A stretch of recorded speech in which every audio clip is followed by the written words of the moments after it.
ወይ ሚራ በአሁኑ ሰዓት ጉድ ሆናለች። ማንም ያልጠበቀው ክስተት ተፈጥሯል። ይህንም እንግዲህ ማጣፊያዋ አጥሮባት ተመልክተናታል። የምታደርገው የምትጨብጠውም የምታደርገው ሁሉ ግራ ገብቷታል።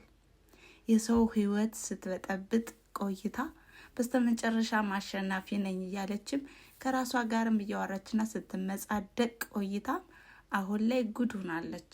በልኋናና በአድናን እንዲሁም አሁን ላይ ደግሞ አዲሷ በተቀላቀለችው በእንግዳዋ በዳናይትም ብዙ ስራዎችንም እየሰራችም ነበረ። ባለቤቷንም ለመቀማት አልፎም ተርፎም ደግሞ የደከሙበትን ቤት ለራሷ በራሷ ስም ለማዞርም ብዙ ሴራዎችን አሲራ ነበረ። በስተመጨረሻ ስራ በዛብሽ ሚራ ባለችው መሰረትም ስራ በዝቶባታል። ይኸውም እንግዲህ በጣም በሚደንቅና በሚያስገርም ሁኔታ ፖስታ ተልኮላታል። ይህ ፖስታ ማን የላከው? ሮቤል እንዳይሆን ሮቤል ነው እያስባለሁ እንደኔ ማለት ነው። እና በጣም የሚገርም ነው። ሰላም ጤና ይስጥልን ውድና የተከበራችሁ የቻናሌ ተከታታዮች እንደምን አላችሁ? ዛሬም በልኋና ድራማ መጥተናል። እንደዚህ ዘና ፈታ እያለ ማለት ነው። እኔ ከሁሉም በላይ ያሳቀየ ማን ነው? በቃ ከዚህ ድራማ እንግዲህ ተንኮለኛዋም በቃ አንዱን ሰርታ አንዱን በቃ የሆነ ነገር ሳትጋለጥ ሌላ ተንኮላ ምታ ድፍን ስታደርገው በቃ የሁሉ ጨጓራ ተልጦ ነበረ። ዛሬ ደግሞ በምትኩ በቃ ጉድ ሆናለች ማለት ነው። እና በዚህ አጋጣሚ ዘና እያልኩ ነበረ ስመለከታቸው የነበረ። ሚራ እንግዲህ ጉድ ሆናለች ማለት ነው። እና ቤተሰብ እናንተስ ምን ተሰማችሁ?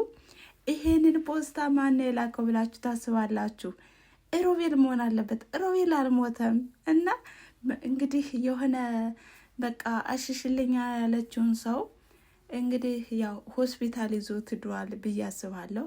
እና በዚህ አጋጣሚ በቃ ሊያስፈራራት ፈልጓል፣ ደግሞም በገንዘብ ሊደራደራት ፈልጓል ብዬ አስባለሁ። እና አድናን እንግዲህ ሚራ በእንደዚህ አይነት ሁኔታ እንደዚህ ስትረተበትም ሆነ ሁሉን ነገር ሲያያት ሌላ መንገድ ይከፈትለታል ማለት ነው።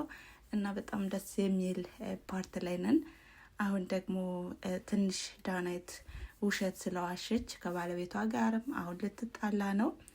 ያንኑም ተጣልታለች። ምክንያቱም ልኋና እርጉዝ ናት በማለትም ነገሮችን አድበስብሳ ለማለፍ ሞክራ ነበረ። ነገር ግን ተንኮለኛዋና አስመሳያ ሚራም ቢሆን እርጉዝ እንዳልሆነችና እንዲሁም የዳናይት ውሸት እንደሆነም አስረግጣ ነግራውም ነበረ። በዚህ አጋጣሚ የዳናይትንና የአድናን ግንኙነትን ሳታስወራና እንዲሁም ሳትናገር ለባርኮት አሁን ይሄ ዱብዳ ነገር ተከሰተባት እና ነገሮች እንግዲህ ይጋተታሉ ማለት ነው። ልኋናና አድናን በአሁኑ ሰዓትም የሆነ ቦታቸውን መያዝ አለባቸው። ከነዚህ ሰዎች ራቅ ብለው የሆነ የራሳቸውን ሕይወት መምራት አለባቸው እንጂ ከዚህ ለምን ይላላጣሉ? እና በጣም ደስ የሚል ነው የምር በጣም ብቻ። ዳናይት ግን አበዛቸው። በአሁኑ ሰዓት ባለትዳር ናት፣ የልጅ እናት ናት። ልጁ የአድናን ይሆን የባርኮት መሆኑ ባይታወቅም ብቻ ልጇ ነው። እንደ አባቱ ነው ያሳደገው። አባቱ ደግሞ ልጅ አይደለም ሲባል ምን አይነት ስሜት ይሰማዋል መገመት አይጠፋም። እና በጣም ከባድ ነገር ይፈጠራል። እንግዲህ ይሄ ፎቶ በየትም አለ በየትም ካሜራ እጅ ይገባል ብዬ አስባለሁ። ምክንያቱም ተንኮለኛና እንዲሁም አስመሳይም ስለሆነች የሁለቱንም ጸብ ስለምትፈልግ ማለት ነው። እና ይህን ፎቶ የአድናን ልጅ ፎቶ ለአድናን ትሰጠዋለች። ከዛ ደግሞ አድናን የልጅ ጉጉት ስላለውም ከልኋና ጋር በምን አይነት ሁኔታ እንደሚቀጥሉ እንግዲህ ፈጣሪ ይወቀው። እና በዚህ ድራማ ምን ታስባላችሁ? ምን ተማራችሁ? ምን ታዘባችሁ? የትኛው ተመቻችሁ? ከነዚህ ተዋናኞቹ ማን ነው ዘና የሚያደርጋችሁ? ብቻ ለማንኛውም በጣም ደስ የሚልና አስተማሪ ነው። ቀን ሰዎች እንዳሉ ሆኖ ደግሞ በተቃራኒው በጣም አስመሳዮችና እንዲሁም ውስጥ ለውስጥ ውስጣቸው የሆነ በቃ ተንኮልን የሚያስቡና ደግሞ የሰው ውድቀትም የሚሹ ሰዎች እንዳሉም ሁሉ የምንማርበት ነው እና ከእንደዚህ አይነት ሰዎች እንድንጠበቅ ዘንድ የተሰራ ድራማ ነው። እናም ቤተሰብ ላይክ፣ ሼር፣ ኮሜንት እያደረጋችሁ አበረታቱ በማለት በቀጣይ ቪዲዮስ በምን አይነት መንገድ ይመጡ ይሆን? እንግዲህ ልኋናዬ የአድናንንና የዳናይትን ግንኙነት ታውቃለች፣ ግን ደግሞ ይቅርታም ብለዋለች፣ ይቅርታ አድርጋለታለች።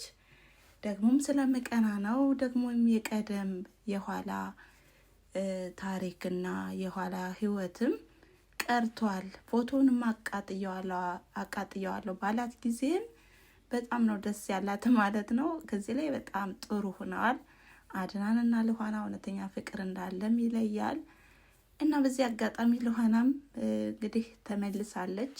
ነገር ግን አሁንም ሌላ ተንኮል ሲሰራባቸው ማክሮፋን አትተውምና እንግዲህ እውነተኛ ፍቅር ያኮርፋል፣ እንደገና ይመለሳል፣ ይቅርባይ ነው፣ ደስ ይላሉ። ብቻ ደግሞም አቶ ታርቆን አሁን ላይ ከሚራ ፍቅር የያዘው ይመስላል። ምክንያቱም ምን ያህል ታጋሽ እንዲሁም ዝምተኛ ሰው ብትሆን ነው ይህ ሁሉ ፈተና እየደረሰባትና እንዲሁም በላይዋ ላይ በቃ በትዳሯ ላይ ሌላ ሴት ሲይዝባት እንዴትስ በእንደዚህ አይነት ሁኔታ ተቀመጠች እያለም ቆሞ ሲያንሰለሰልና ሲያስብ ነበረ።